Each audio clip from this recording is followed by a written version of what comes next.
wabarakatuh.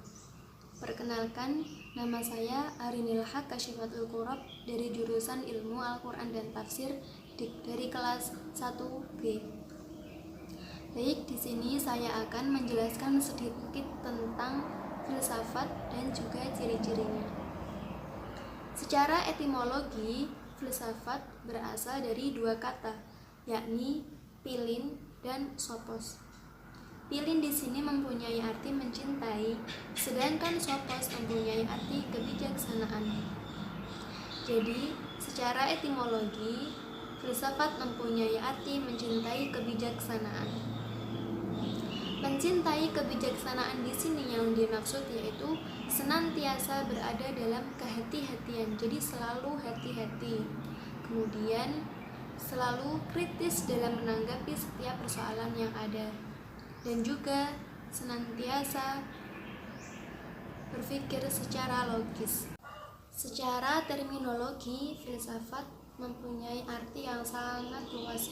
Setiap ahli pun juga berbeda pendapat dalam mengemukakan pengertian filsafat secara terminologi. Dari situ saya simpulkan, pengertian filsafat secara terminologi adalah suatu hal yang ideal yang berasal dari pemikiran yang mendalam dan membutuhkan proses yang lama dalam penemuan pengetahuan dan wawasan yang melahirkan kesimpulan yang mendalam tentang suatu hal. Kemudian muncullah suatu pandangan yang hakiki.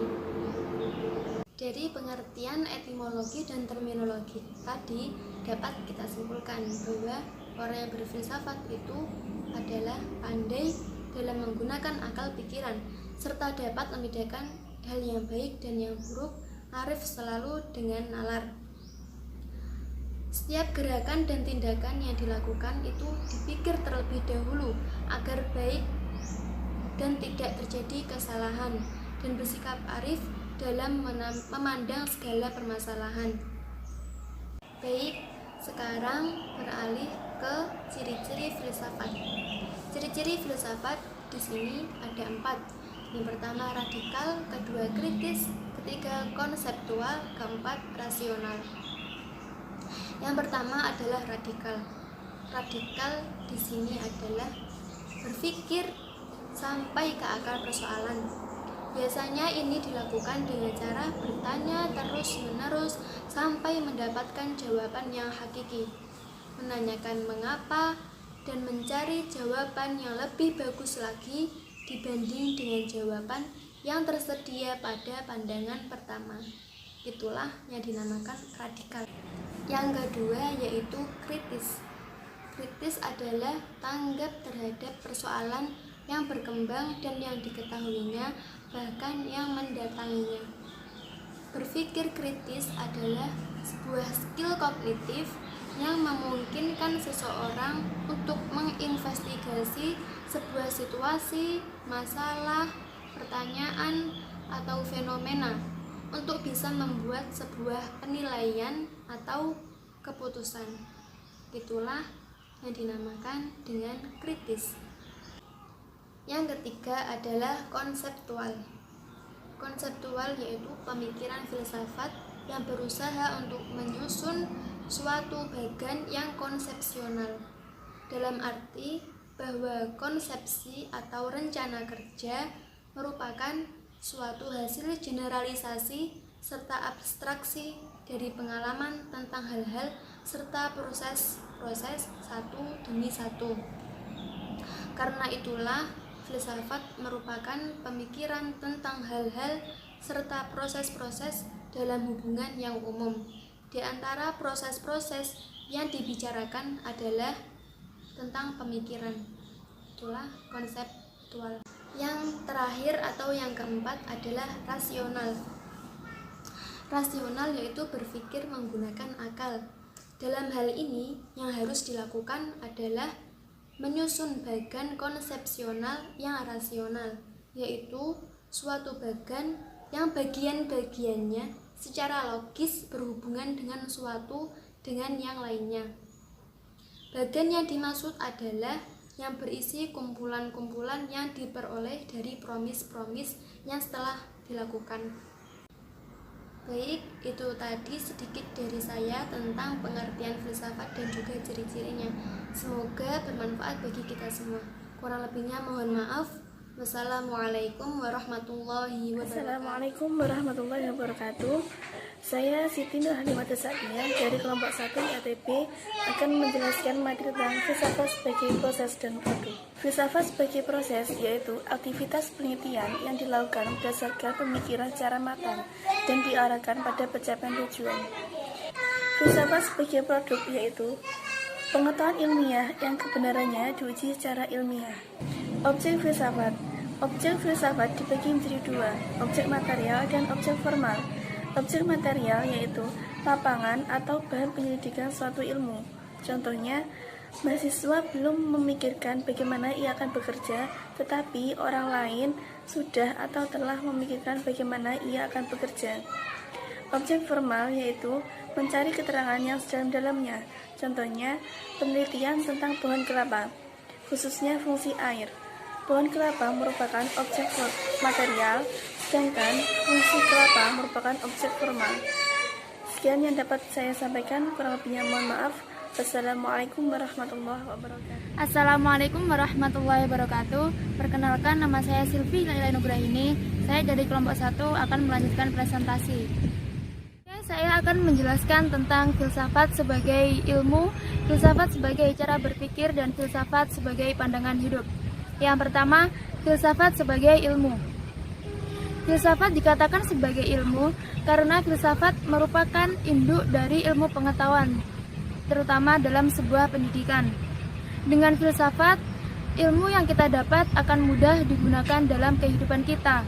Filsafat yang berasal dari pemikiran seseorang dan dapat mempengaruhi aspek kehidupan manusia secara tidak berseorangan dan juga diakui keberadaannya.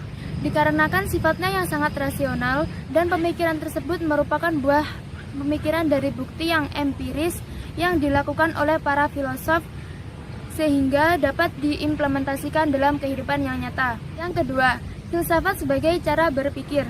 Konsep berfilsafat ini merupakan sebuah cara berpikir secara global atau menyeluruh dan juga berpikir dari beberapa sudut pandang, dari sudut pandang sebuah pemikiran dan dari sudut pandang ilmu pengetahuan. Dengan cara berpikir ini akan mewujudkan sikap yang objektif dan terarah, sehingga ketika seseorang melakukan suatu tindakan, tidak akan menyesali tindakan yang diperbuatnya, dan ia bisa menghadapi segala kemungkinannya. Yang ketiga, filsafat sebagai pandangan hidup. Filsafat sebagai pandangan hidup merupakan suatu pandangan hidup yang dijadikan dasar atau patokan pada setiap tindakan atau tingkah laku dalam kehidupan seseorang. Cara pandang hidup ini juga bisa digunakan untuk menyelesaikan persoalan-persoalan dalam kehidupan. Cara pandang ini akan tercermin dari sikap seseorang atau tindakan seseorang. Selanjutnya, manfaat dari studi filsafat. Yang pertama, menciptakan pola pikir kritis. Pola pikir kritis ini akan membuat kita tidak mudah menerima berita atau pendapat orang lain, melainkan menelaah dan mencari tahu terlebih dahulu kebenaran dari berita tersebut. Yang kedua, mampu memikirkan masalah secara mendalam. Jadi, dengan masalah yang kita hadapi akan mudah terselesaikan.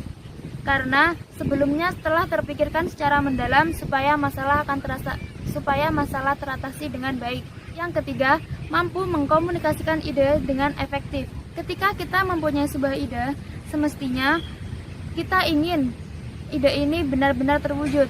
Nah, dengan filsafat, target atau tujuan yang dicapai dari ide tersebut akan mudah untuk terwujud. Yang keempat, dengan filsafat, moral dan etika akan lebih terarah. Seseorang akan lebih pandai membedakan mana yang baik dan buruk, mana yang pantas dilakukan, dan mana yang pantas untuk tidak dilakukan. Yang kelima, dapat berpikir secara logis dalam menangani sebuah persoalan-persoalan yang datangnya tidak terduga.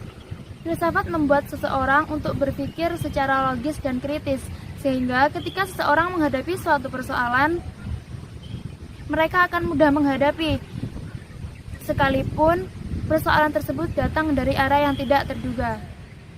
Assalamualaikum warahmatullahi wabarakatuh. Perkenalkan, nama saya Alfalah Fadilah Makrus. Saya dari kelompok 1 ingin melanjutkan presentasi.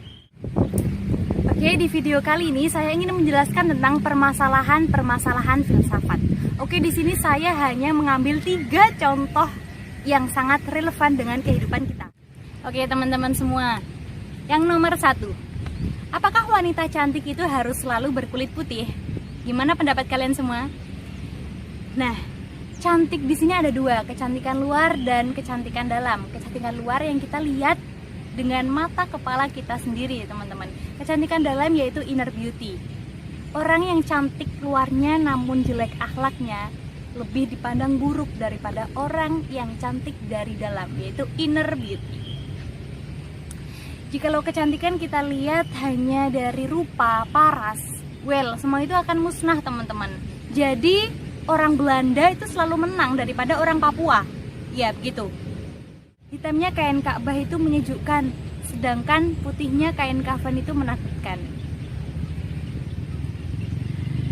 Contoh yang kedua, semua seni itu indah, tergantung dari mana kita memandangnya.